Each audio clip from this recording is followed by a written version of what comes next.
UBC Solar, a group of students working day in and day out, balancing homework, exams, and the creation of a vehicle built entirely from scratch, powered by a singular source: the sun.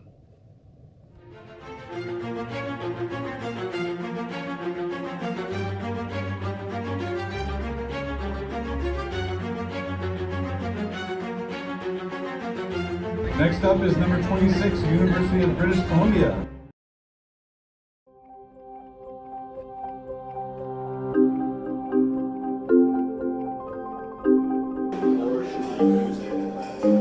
The embedded subteam focuses on two main aspects.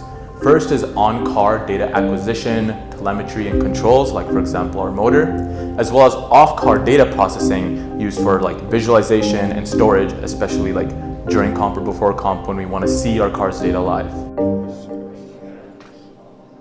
I wanted to join the sub-team because I really find computers and software very interesting, and you don't really get a chance to apply the knowledges that you learn in classes to the real world. So joining Solar gave me a really good opportunity to apply what I learned in class to a real world project.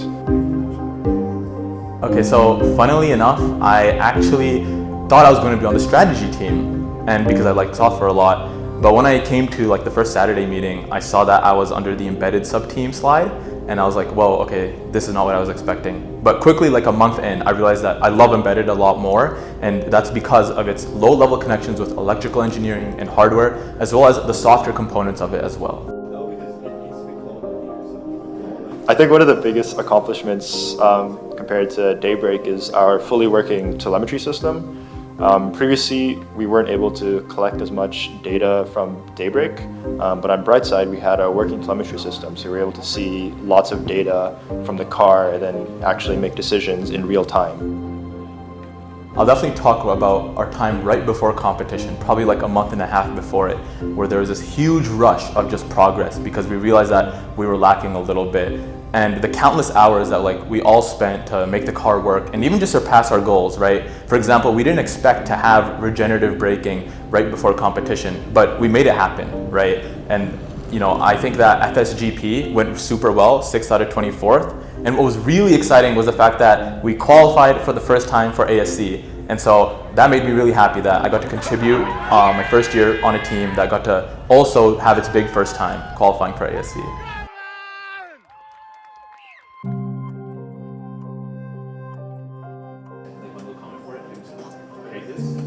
And then I was like, no, why are there Yeah, I don't think we need that much. Yeah, you can do whatever. I remember the first day before we drove, which was a Saturday, the day before that on Friday, me and the previous electrical lead, Misha, were up pretty late just trying to get the motor to spin. And so as an embedded member, I didn't know too much about our motor control system just yet. But like that night, the amount of hours like we spent like debugging, learning our system better so that we can improve it, and then just getting the car to drive, like that thrill when we were testing by just pressing down the pedal, and then you look over to your left and you see the motor spin up. That thrill was amazing because we realized that we'd be super prepared for comp, or at least prepared enough that we could just drive tomorrow to actually just start testing. And so that was a really amazing moment right before competition where I learned a lot and it was exciting. So this is Grafana, which is our data visualization dashboard, and on it there's a ton of different data from different boards like our main control board, the motor controller, and other boards.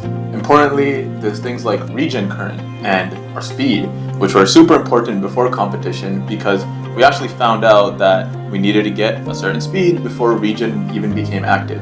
So data visualization is super useful for us to know how to debug our system. Before this year started, basically our design cycle for Brightside on Embedded's end was that we were creating the fundamentals of our firmware, right? Bringing up things like the MCB, the DID, so that's like the display board, for example. But now that that code is already kind of set, we've already created it, our goal now is to bring Embedded from a hobbyist level to an industry standard level. And we're going to do this in a couple of ways. First of all, just important features like cellular communications, but also getting a lot of input from like industry level experts. So people working at Tesla, right? They come to visit often. And so the goal of Embedded moving forward will be just moving like from the hobbyist level to the industry standard.